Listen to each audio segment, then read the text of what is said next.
Angkatan Laut Amerika Serikat secara resmi mengumumkan bahwa Commodore Gabriel Edwards dinyatakan meninggal dunia. Keputusan ini diambil setelah upaya pencarian intensif selama beberapa hari terhadap perwira asal Oakland, Oregon tersebut dihentikan pada Rabu 8 Juli 2026 waktu setempat. Insiden bermula ketika helikopter jenis MH-60S Seahawk yang dipimpinnya melakukan pendaratan darurat di Laut Arab pada 1 Juli 2026.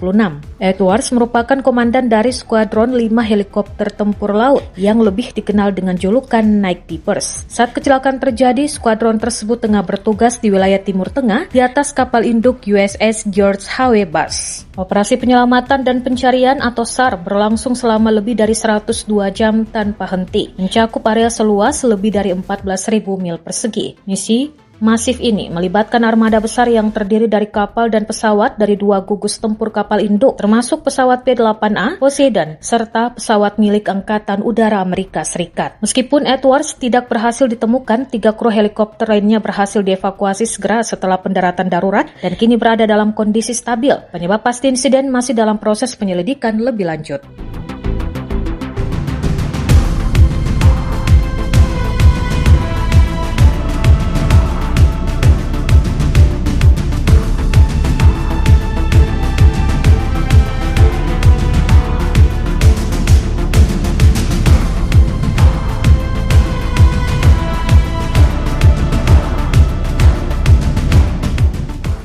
Download Tribun X sekarang, menghadirkan lokal menjadi Indonesia.